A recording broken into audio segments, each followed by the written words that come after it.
Well, I'll wait for the. Okay, so as Steve said, this is a very short presentation, and if and we'll put the recording up on the ACC webpage and possibly to the Facebook page as well. And there's a fairly strong chance that we can hold the same presentation again shortly. So just explain, I'm, as you know, I'm with the Amherst Conservation Commission. I'm doing this invasives business kind of freelance because I'm trying to get something off the ground. So for what it's worth, this is a really very simple exercise. I'm going to show you how to report on invasives. The destruction would have to come later. The town and the ACC has a very strong herbicide policy, which does not yet include individual isolated invasives being taken out by non-certified folks as yourself. So when we get past that little bump, we'll get some hunter killers out in the habitat.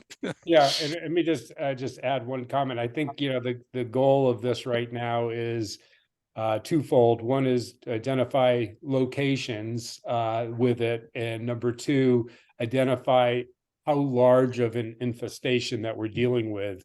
That'll give John the ability to prioritize. Is that fair, John? That's exactly right. Yeah. So just as a preface, invasives almost always grow in sunlight. They very, very rarely will grow in deep forest shade.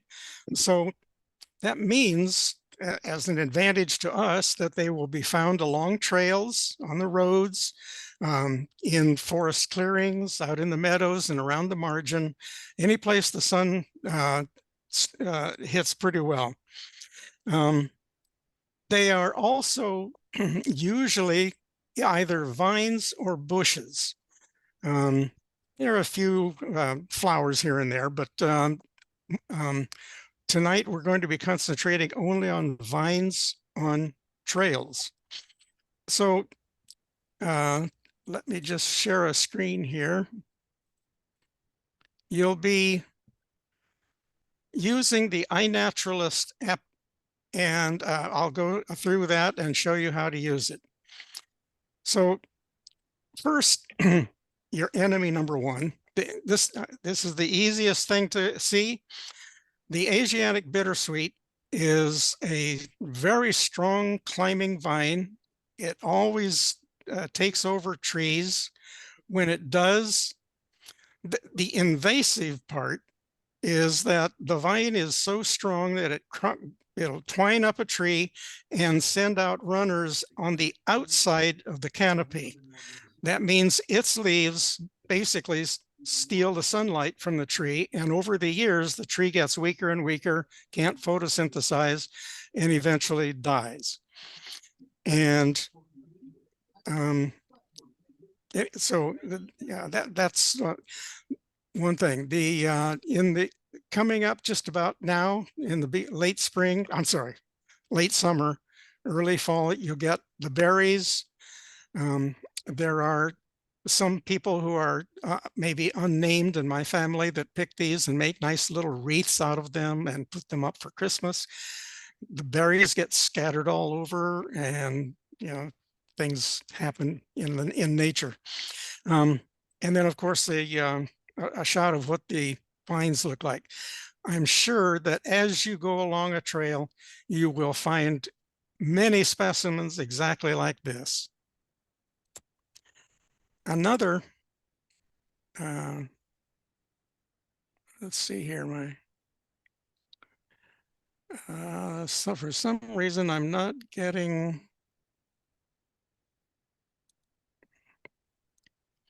okay. Enemy number two is the black swallowwort. It's a gorgeous plant, very shiny green leaves that in late summer will tend to a nice dark black green color. And just about now, uh, the vines that are used, I'm sorry, the pods on the vines that you see are, I'm holding those up. They're right out of my own backyard. And as you can see, that those pods show that it is in the milkweed family. Those pods soon will expand and open and scatter the same kind of fluffy seeds all over the landscape, just like a milkweed does. But this one, the monarchs do not go for. So what I'm asking you to do is to be an invasives reporter. As I said, most invasive in plants are sun lovers, and here's where you can find them. What you'll be doing is making observations on a phone app called the iNaturalist. The iNaturalist app is it's a really large app, but it's also very simple. By large, I mean it was funded and built by the Cornell University laboratories, and behind iNatural, well, what it does is identify species, mostly plants, but animals and a lot of animals as well. There is a huge database that all of the observations go into. And so what we'll be doing here in Amherst is identifying specifically invasives using a photo, and a photo on your iPhone always has the XY lat long coordinates associated with the place that you took the picture. The photo will tell iNaturalist what the species is. You will write a note on the identification that this is an invasive, and we'd like you to tag it with whether it's area, low or medium or high. Low means, a single specimen or a few. Medium might be, let's say 50 feet of the same thing strung along a trail. High is a house lot full of this stuff. And we need it tagged that way because the low things, we'll have people who can go back out and take out the individuals. Mediums, we might have a work party to do some knotweed pull someday, probably next summer. High is where we call it, well, we hire a real contractor who is adapted and licensed to take out this stuff. So, and then just a little housekeeping thing. As you walk along and find these things, any little sprouts of oriental bittersweet that you find, they'll be growing right under the main stem. Just pull them up by the roots, put them in a plastic bag, and throw them out with your trash when you get home. And also another housekeeping thing is that I'd like you, when you get an iNaturalist registration, an account, please email us your handle. That way I can find you on iNat, because iNat does not use your name and it does not use your real email address. They have this anonymous handle, and I can't find out who in Amherst is doing this stuff by just looking at their handle. Okay, what is this iNat thing? Well, I'm not going to explain all of iNaturalist. As I say, it is a fairly large, and it's not complicated, but it's a very large application that has a lot of different activities. Once you get it, figure out how to navigate to this place that I'm showing you here. You start a new observation by either this, seeing that, and by the way, here's my handle. I'm the ACC Gadfly. You probably wonder why, but they'll find out. Or it might show up that you start a new observation with a little plus sign down in the list of all the observations that you have made to date. You'll get a new screen when you tap that plus sign. and it will look like this. It'll black out your observations and give you a place to where you can take a photo. Oh, by the way, if you go out with your phone without iNaturalist, or it's not open, and you go out and take a bunch of pictures of these things, you can use this choose image thing. It'll go find those photos for you and do the right thing. So you tap the take photo, your camera will open, you take the picture just like that. I didn't show the whole screen because Android and iPhones have a little different presentation. Yeah, I'm glad you mentioned that, John. Just real quick for everyone. So I actually use an iPhone. So fundamentally everything's the same as John's saying. You'll just see the organization on the iPhone's a little different. You'll actually have an observe button. You just click the button and you basically follow the same path. Very good. So you take the photo, you get a new screen on iNat. It will suggest an ID. Yeah, in this case, this isn't an invasive, but it was the closest thing I had this evening to start. So, and incidentally, if you're not in a Wi-Fi area, you're in your no cell phone coverage, you're not connected, just keep going. iNat will save the photo and download it later, and you can continue, and everything works whether you're online or offline. Okay, so you tap what you think it is suggesting. You can tap the basic genus that it's suggesting, or some of the suggestions. Tap the one you think is best. Get a new screen. Here is where it will say notes on this line. And as you start typing, the word note goes away. Type in invasive and the characteristic of the area, low, medium, or high. And again, oh, by the way, if you want to take some more pictures, pictures of leaves is one thing, pictures of the stem is another, pictures of the berry is still and iNaturalist will use all of those to make a more correct identification. Okay, so you tap the check mark and you're done. So it will add that observation to your list. So as I say, your work is done. But what happens is that because this is a really big database, as I say, it has the tools to be able to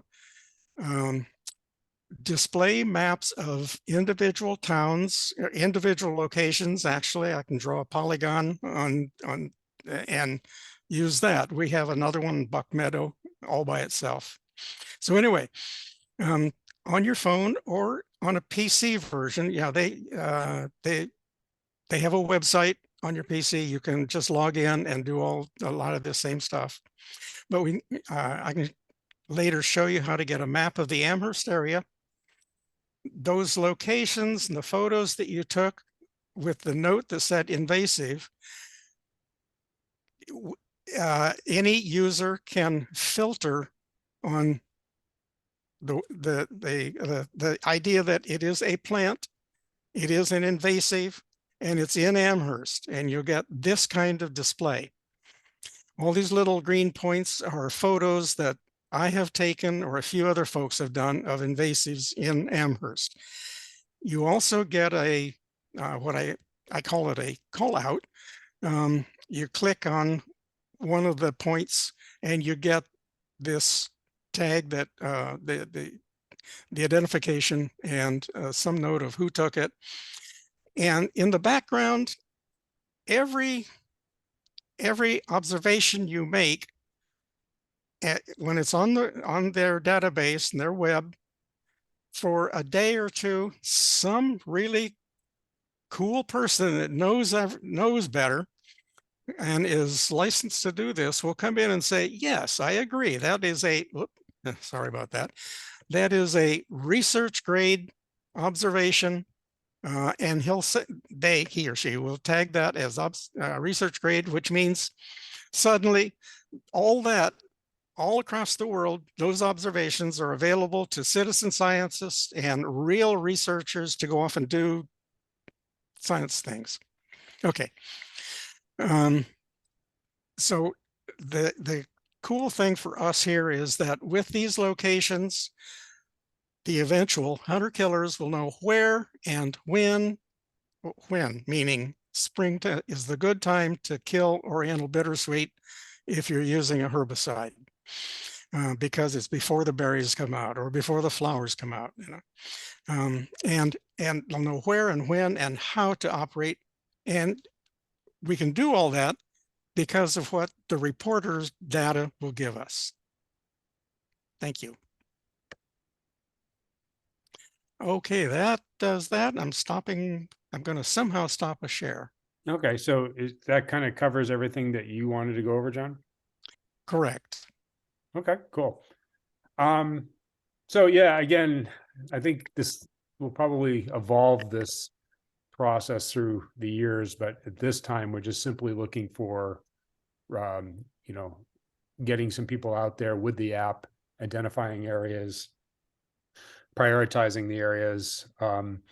As we work through our invasive management process, we will attack the high priority areas. The simple thing you can do right now would obviously, report it. And if you do see, is John, it would be a good idea to kind of carry a plastic bag with you when you're out on the trails now. Right. And when Right. you see a few, bittersweet things starting to come up, grab them, pull them out, and stick them in the bag, and get them out of there to slow down the next outbreak. But right now, that's all we're asking. We may evolve this in the future, but not right now. So with that, I'm going to open it up to anybody. We have 3 participants here. Anybody have any questions for John? John, this is Alan Cord. I've got one question for you. The Mhm. iNaturalist will identify what your picture is, but do we use some source to identify what we're looking at as being invasive or not? If you took a picture, well, you should know by now what an Oriental bittersweet looks like and Yes. what, right. So all I'm saying, if when you take pictures of those things, mark them as invasive. iNaturalist does not distinguish invasives from non-invasives. It knows genus and taxonomies and all the biology stuff. Right. Invasives are a human problem, not a plant thing. Yeah, maybe one answer for this would be on the ACC invasive page. John's identified some of the high priorities. He showed 2 on the presentation, but I think roughly there's 5 or 6 of them up on the ACC page. So Mhm. those are the ones that we're particularly looking for. But no, the iNaturalist doesn't just kind of spit out it's an invasive. Right. Okay. And just to maybe even go a little further, um, as you know, the ACC owns 5 or 6 meadows, fields, that are um, not hay fields. They're real wildflower and such. If you want to go further afield, feel free. There's buckthorn and there's autumn olive and that sort of things out there. I'm just not including it in this initial introduction. Yeah, and Okay. I see Marion's got her hand up, and Yeah. I just kind of Hi, wrap. Marion. Yeah, I would just make one comment before that next question. So again, back to evolving it. Right now, we've identified 5 or 6. In the future, we'll grow it more, but I think we're trying to start small and attack the big problems, and then we'll grow it as time goes on. Right. Marion? Hello, I just, in looking at iNaturalist, I see they have an area for projects. Would it be beneficial to maybe create an Amherst project where we're kind of gathering that stuff where we can look at it too specifically? Absolutely. There are some constraints around projects. Um, the only person who can start a project is someone who has made over 50 research grade observations. I'm one of them, but there are a lot of folks out there. But people who go out and take pictures of their cat and their household plants, and that's discouraged. But Marion is making a good point that a project localizes, geographically localizes a certain, there's a certain mission or set of topics that should go on inside of a project. Oh, by the way, when you folks go out and start identifying and recording these things, I probably will make an Amherst invasives project. I don't know if I want to make it into anything other than conservation lands, but we'll see. I just think a project might be good because then as the group of, trail stewards or nature stewards who are going out doing that can easily see the data that we're all gathering, as opposed to, I know if you look at, you're looking at it on the big scale and being able to pull that information in that you want. But as the people gathering the data, we may not see what everybody else is pulling in. Let me make another little point, and I didn't get into this on purpose, but iNaturalist, being a very large database, has tools for fairly close hold filtering. If you get into the main screen and you type in, there's a box up at the top for species and location. Type in Amherst NH USA, you'll get that presentation I showed at the last slide. I drew a clumsy boundary of where Amherst happens to be. Every observation will be in that box, and there's about 500 or 600 many things other than invasives taken by many people in and around Amherst. There is a filter that I chose in this display to say, give me plants in Amherst that have the invasive in the note. That's why I got only 10 or 12 little green location dots. If you don't use that filter, you'll get the 500 or 600 that I mentioned. And so, yes, Marion, we'll do a project either about, can do it about invasive specifically, or if things get bigger, we can do, turtles and reptiles in Amherst someday. Thank you. Thank you.